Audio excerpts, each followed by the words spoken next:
imagine walking through the hushed stone corridors of Windsor Castle, your footsteps echoing where kings once walked. You pause in St. George's Chapel, surrounded by soaring Gothic arches and stained glass windows. Below your feet, marked only by a simple black marble slab, lies one of England's most powerful monarchs. But you will never see inside. You will never stand where he rests. The vault of Henry VIII remains sealed, hidden, forbidden. This isn't fiction. This is one of the most closely guarded burial sites in Britain. And the reasons they won't let you inside reveal far more than just concerns about safety or respect. They expose a story of decay, forgotten promises, and royal secrets that stretch across nearly 5 centuries. Today, you're going to discover the hidden truth about Henry VIII's sealed royal vault. The tomb that was never built. The king who lies in ruin.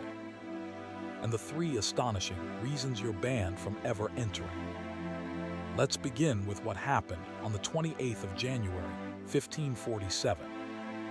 Henry VIII, once the Golden Prince of Europe, died at Whitehall Palace. He was 55 years old. He weighed over 300 pounds, possibly as much as 400. His legs were covered with suppurating ulcers. His body was bloated, diseased, and failing. For 2 days, his death was kept secret while his council scrambled to secure power for the new boy king, Edward VI. When embalmers finally arrived to prepare the corpse, they found decomposition had already begun. On February 14, 1547, a massive funeral cortege set out from Westminster to Windsor.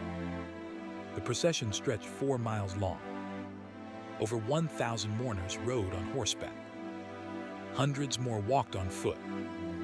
8 black horses dragged the enormous chariot bearing Henry's lead-encased coffin, weighing more than half a ton.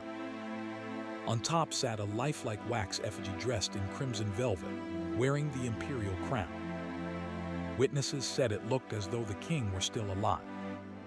The procession stopped overnight at Sion House, once a grand abbey that Henry himself had dissolved during the Reformation. What happened next became the stuff of dark legend. Some accounts claim the coffin burst open during the night, either from the jostling of the road or from gases of putrefaction building inside the sealed lead casing. Others say fluid, possibly blood or decomposing matter, leaked onto the chapel floor. Plumbers were summoned to repair the lead joints before the journey could continue. One witness reported seeing a dog lick the fluids from beneath the coffin, an image that haunted Tudor England for generations. 2 days later, on February 16, 1547, Henry VIII was buried in St. George's Chapel at Windsor. But not in the grand tomb he had planned. Not in the monument that was supposed to rival the greatest in Europe. Instead, his body was lowered into a simple vault beneath the choir, the same vault where his 3rd wife, Jane Seymour, had been buried 10 years earlier. It was supposed to be temporary. It was never supposed to be his final resting place. Henry had spent decades planning his tomb. He hired 3 separate artists. First came Pietro Torrigiano, the Italian sculptor who had already created the magnificent Renaissance tomb for Henry's parents at Westminster Abbey. But Torrigiano left England before finishing. Then came Jacopo Sansovino in 1527, who designed a monument costing 75,000 ducats. That too was never completed. Finally, Benedetto di Rovesano was brought in. When Cardinal Wolsey fell from power in 1529, Henry seized the black marble sarcophagus Wolsey had commissioned for himself and ordered it repurposed for his own tomb. The plans were staggering.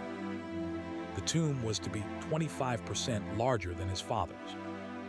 It would stand on a platform surrounded by 10 marble pillars, each topped with a life-size statue of an apostle. Between the pillars would be 9-foot-tall bronze candlesticks held by figures of children.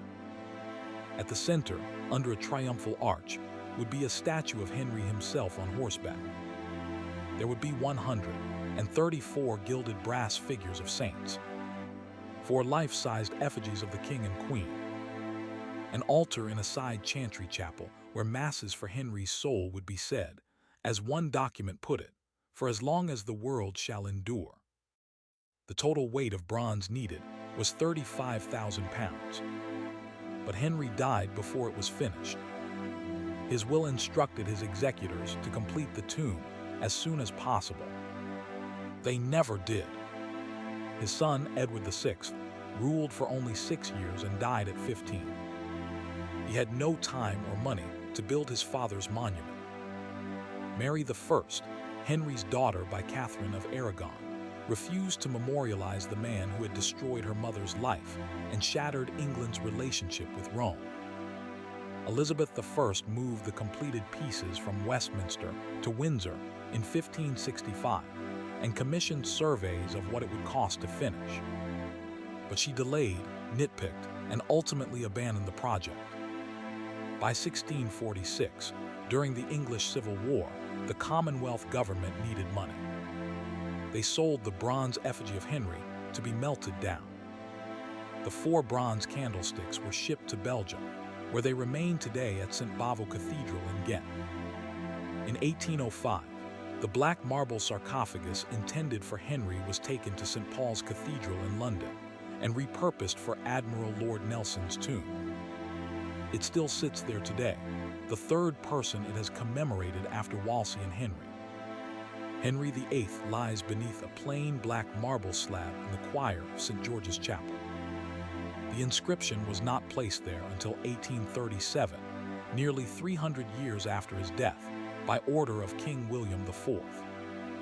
It reads, "In a vault beneath this marble slab are deposited the remains of Jane Seymour, Queen of King Henry VIII, 1537, King Henry VIII, 1547, King Charles I, 1648, and an infant child of Queen Anne.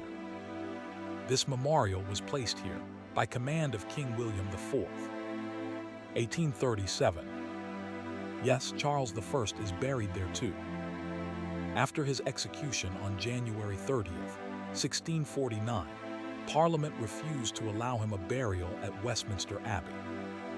On February 7, 1649, his headless body was taken to Windsor and hastily placed in the same vault as Henry and Jane. Windsor was chosen because it was quieter and less accessible than London. Officials hoped to limit pilgrimages to the grave of what many royalists called the Martyr King. During the reign of Queen Anne, one of her stillborn infants was also placed in the vault, its tiny coffin resting atop Charles's. Then the vault was sealed, and over the decades, its exact location was forgotten. In 1813, workmen were excavating a passageway to a new royal vault beneath St. George's Chapel when they accidentally broke through into an older chamber. Inside, they could see 3 adult coffins and 1 small child's casket. Word reached the Prince Regent, the future King George IV. He ordered an investigation. On April 1st, 1813, the vault was opened in his presence.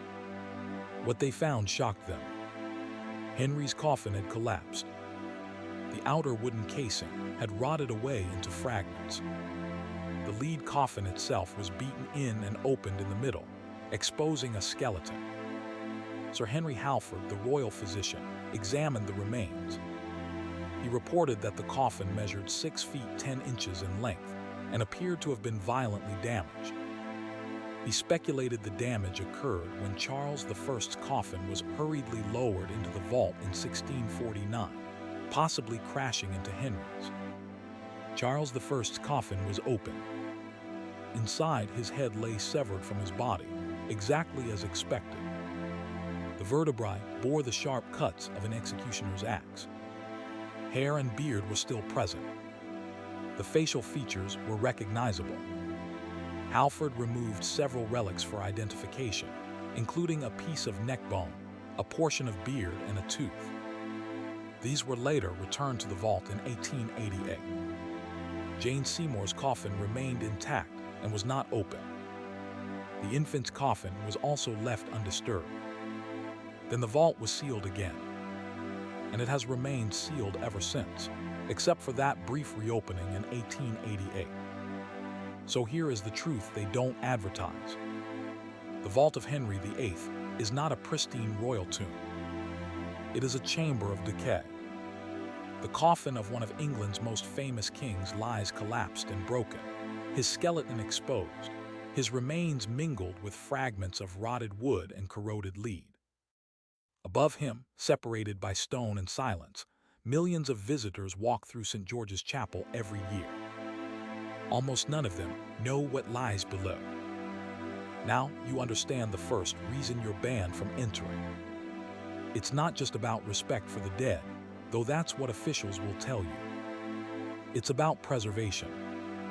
The vault was never designed for visitors. It has no lighting, no ventilation, no walkways. Opening it repeatedly would change the temperature, the humidity, the air quality.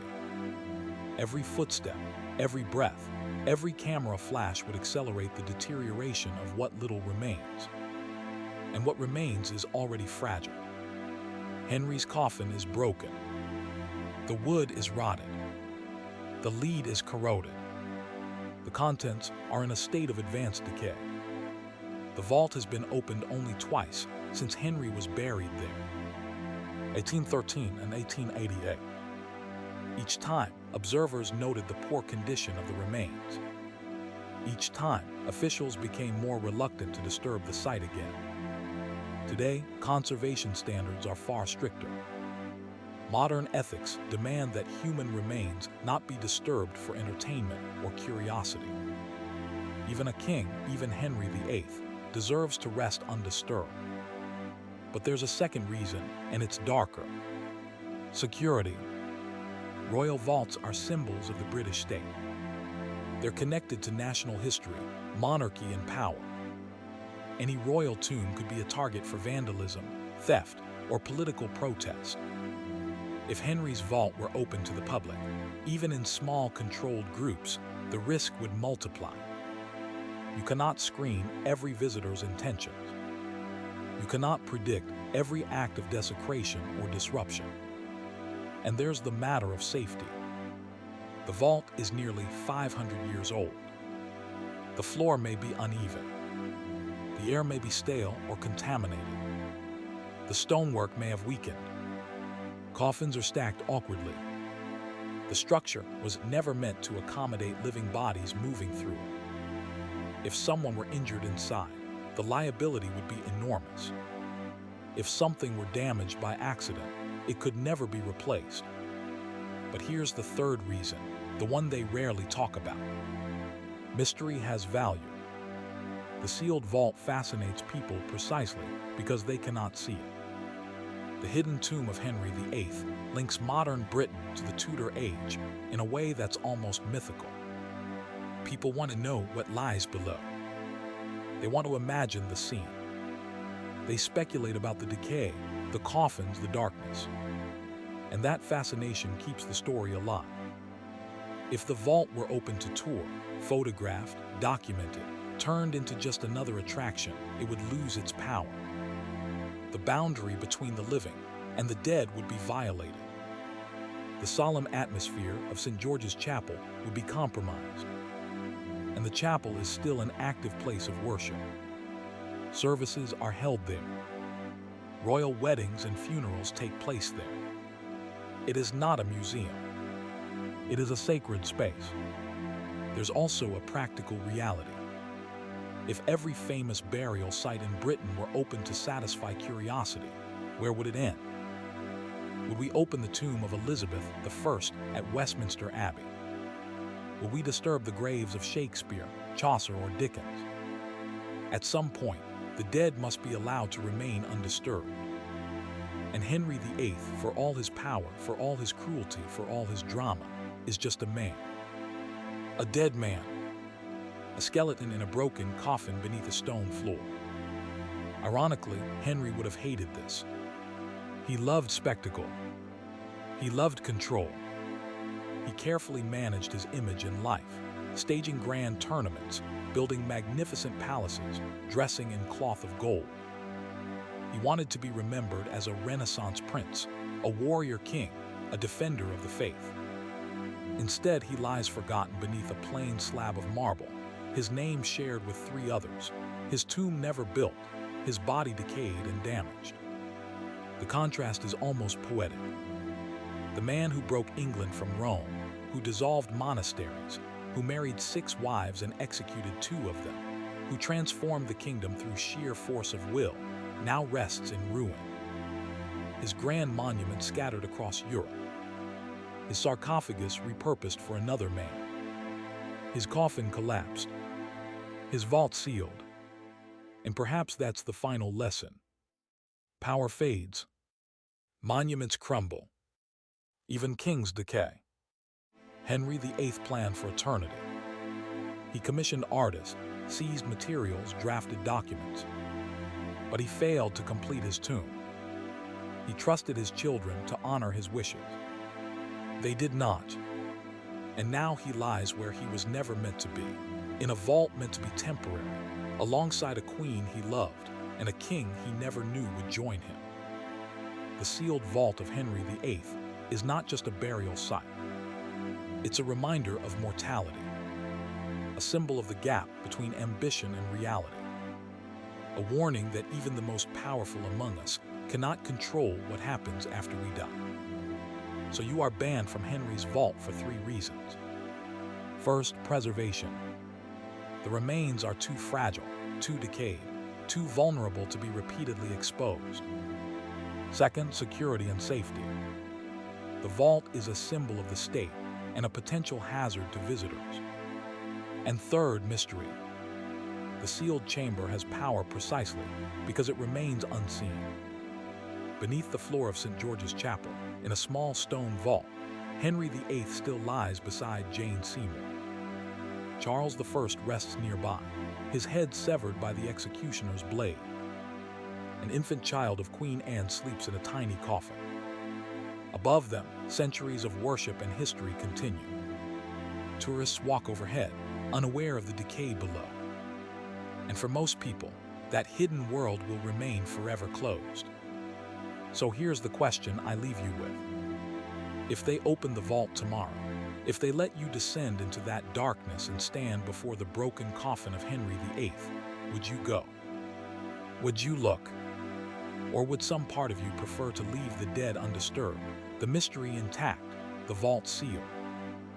If this video opened your eyes to the hidden truth about one of history's most forbidden tombs, hit that like button and subscribe to The Forbidden Cipher. There are more secrets waiting to be revealed, more stories buried beneath centuries of silence. And you've been chosen to hear them.